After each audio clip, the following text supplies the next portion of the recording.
Hi and welcome for this new tutorial. Today I will talk about the darkroom and how to begin with the darkroom, which modules to use, and how to basically process an image. So basically in this tutorial I will give my advices and I will give the modules I think are the best to start with darktable within the darkroom. So first of all, I would like to show you some nice feature when you begin with darktable.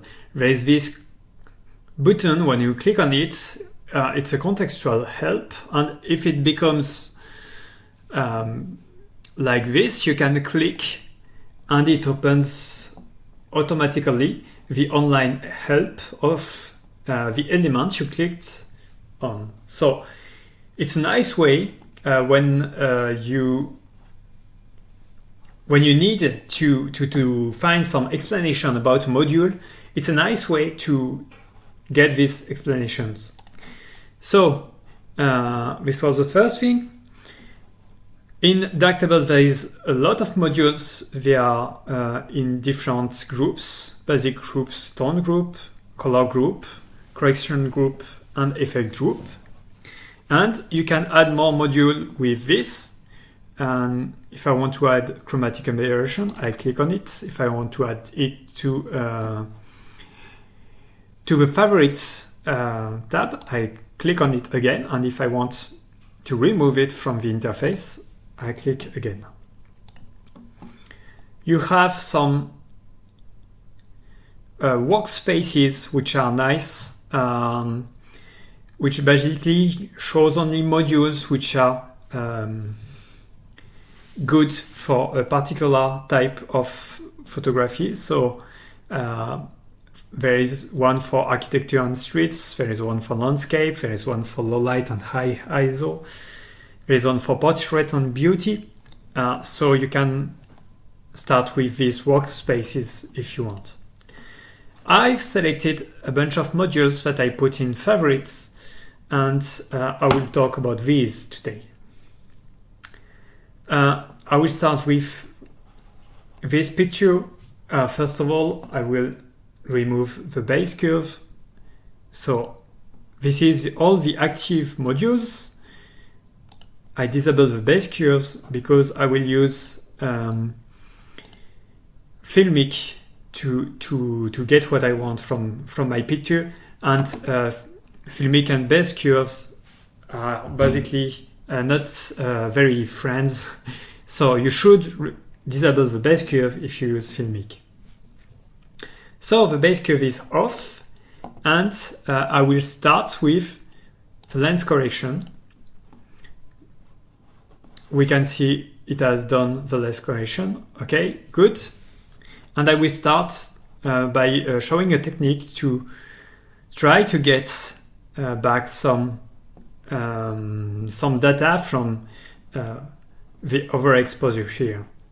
So we see that it's completely white. We have no details, and we can get back some details by switching highlight reconstruction to reconstruct in LCH and going to the exposure module, which is in the basic group.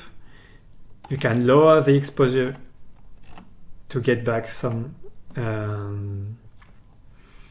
details. So here, this is completely white. We can't do much about it, but we can see that some details have been recovered here. If I disable highlight reconstruction, sorry, not disabling, it was the wrong thing to do. If I turn it to clip highlight, which was the state before that, and reconstructing LCH, we can see that here we have gained a little bit of details. On some other photos, we can do much better improvements than on this one. This one is not really the best example. It was just to show you the feature and how to use it. Once I've done that, I usually use Filmic, and Filmic has this this picker to try to set all parameters. When the black reactive exposure is to -16, it's that the picture was too noisy and it didn't manage to get the black reactive exposure. So what I do in this case is I open raw denoise, I put a slider to the maximum, and then I go back to Filmic, I use the picker of the black reactive exposure, and it gets correctly the value. Then I disable raw denoise. I only use raw denoise for this purpose. I don't really use it for denoising. I prefer to use denoise profile. I will talk about it later. And as we have smoothed quite things, we can lower it a bit. And once I've done that, I can change the middle gray luminance for what I want. Here it's the building that I want to be nicely exposed. And then I can change the latitude and the contrast. So what does this do? We can see Filmic applies a curve like this. Latitudes change the length of this segment, and contrasts change the slope. So basically, I'm quite happy like this. So you can with a bit of practice, you can easily get nice results with Filmic, but it takes a bit of practice. So you have to practice on it. Okay. Now I've used Filmic. So what can I do? If I want to change a bit still the exposure or the tones, I can use a tone curve which goes after Filmic. For example, if I want to reduce a bit the highlights, I can do something like this.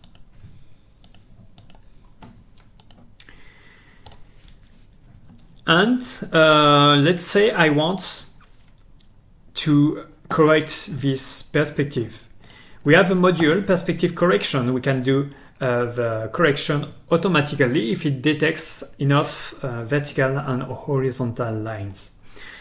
So we can ask it to correct for vertical perspective distortion, horizontal one, or both. Just like, let's try both. Okay, see what it has done. It has done something really nice, but basically my picture was way too distorted to have some realistic results at the end. So I will disable it. There is the crop and rotate module, which allows to crop the image. To rotate it, if there is an horizon, you can right click and draw a line, and basically it will gives the angle of rotation. And you can also do perspective correction manually. If you want some vertical perspective correction, you can, for example, put one line here. The other line is like this. There's the OK in between, and this has corrected the vertical distortion. So again, with this image, it's not really realistic to correct the distortion. I will remain with the image as it is. Okay, we've done that. Now let's say I want to do a black and white. There's a lot of different ways to do black and white in Darktable. You can use, for example, the channel mixer, which has some presets. So here, this button, there's some presets. And there's some presets for black and white. You can use monochrome module, but I don't like to use it. I like either to use channel mixer or to use color zones.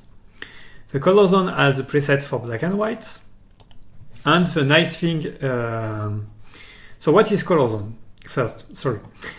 For color zone allows you to change the lightness, saturation, and hue according to the hue, saturation, or lightness. So basically, what is really nice is that, for example, if I want the blue parts to be lighter, I can do that without changing the red parts. So this is a nice way to use it in black and white, because if I apply some black and white filter, if I want the blue windows to be darker, I can put the blue toward the low so that it is darker. I can also do the opposite thing, make them lighter. And if I want, I'm not happy of the result, I want it to be even lighter. So to do that, I can add a new instance. So you can add new instance with this button and click in new instance. But here, this color zone modules is after the first one. So basically, the hue is not preserved because we've done black and white. So I double click on this. Double click is to reset parameters. So I reset the saturation channel. And I can use my second color zone instance.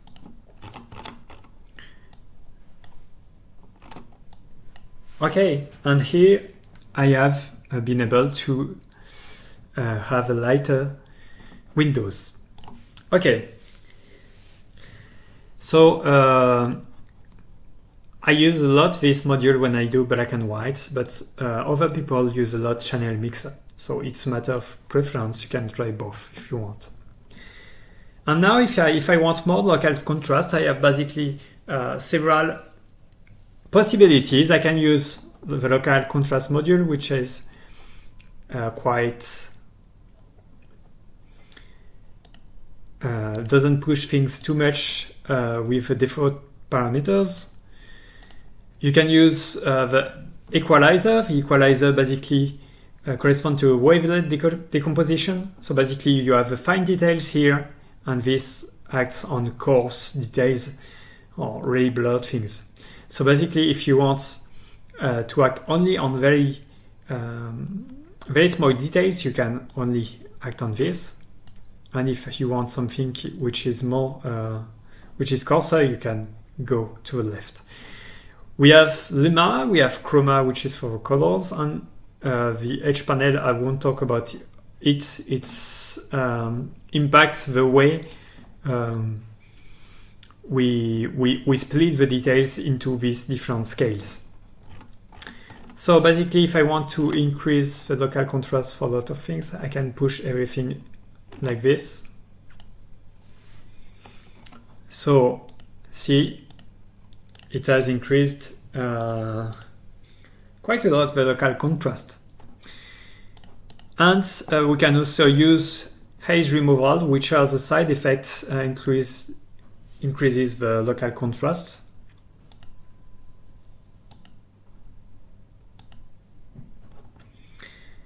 So basically you can use all these modules for local contrast. And now I'm finished with these pictures. I will just show you that you can take snapshots here, which is really nice if you want to compare to results. So here I can compare what I got before the equalizer and after the equalizer. So this is a nice feature too. I'm basically done with this picture. I will go to the next one. The next one, I will remove the base curve. Don't forget to do it if you use Filmic. And I will go to Filmic.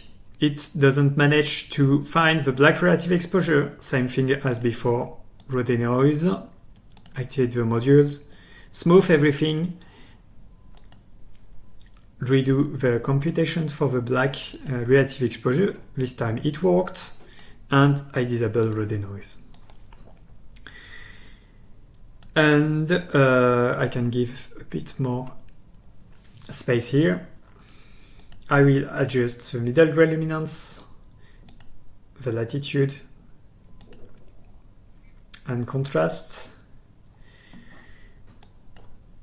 Okay, so basically like this. I won't redo all the steps, but I want to show you with this image, I want to show you denoise profile and retouch.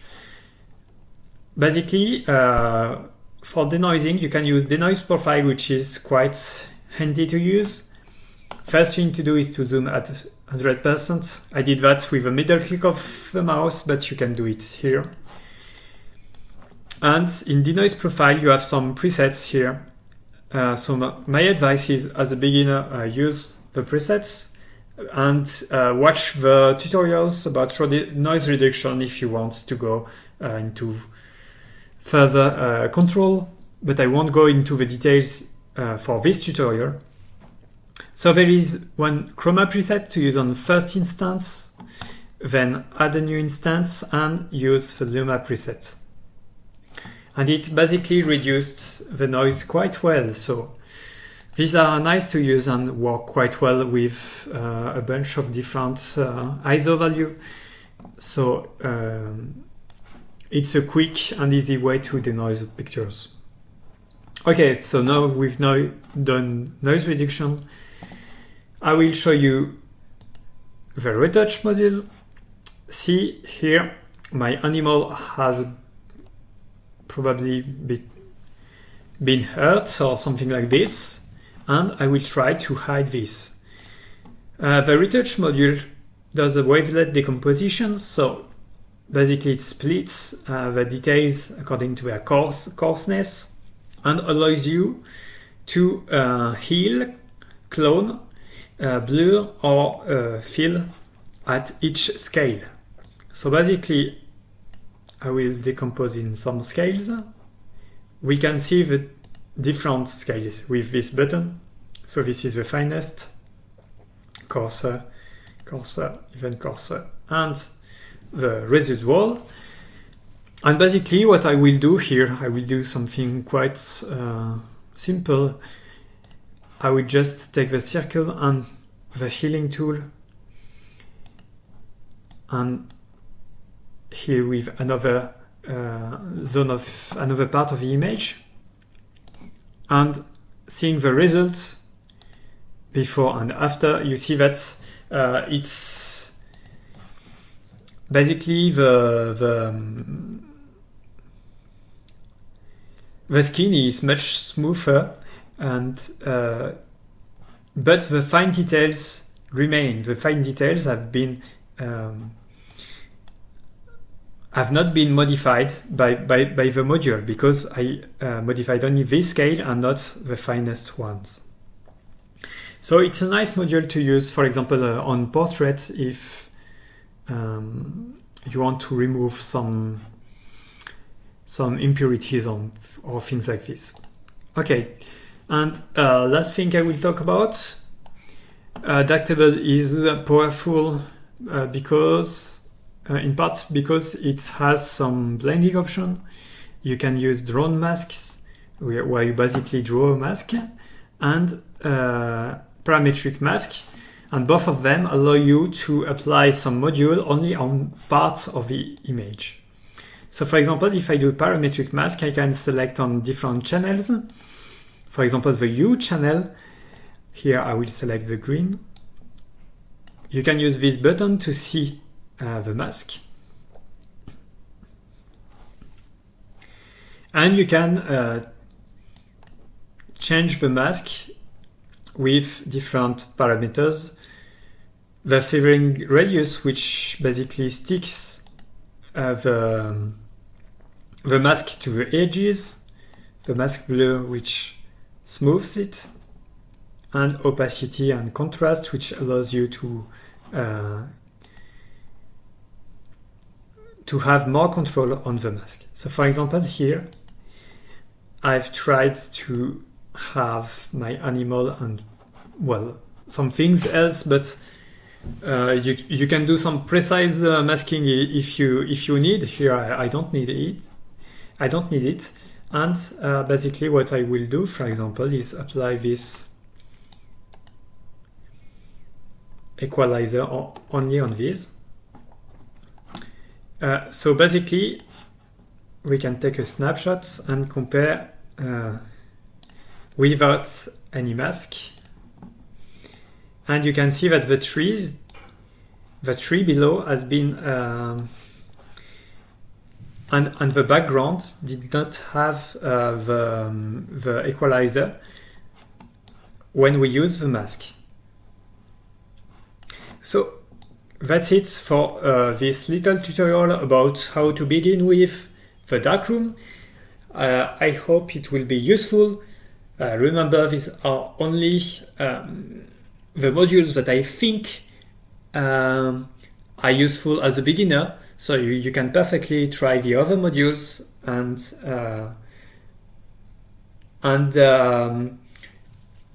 see other tutorials, because Darktable is quite complex. So see tutorials about noise reduction if you need it. See tutorials about blending, because blending is a complex part. And you can see tutorials about the different modules, and don't forget you can use the contextual help. So I hope you enjoyed it, and see you later for another tutorial.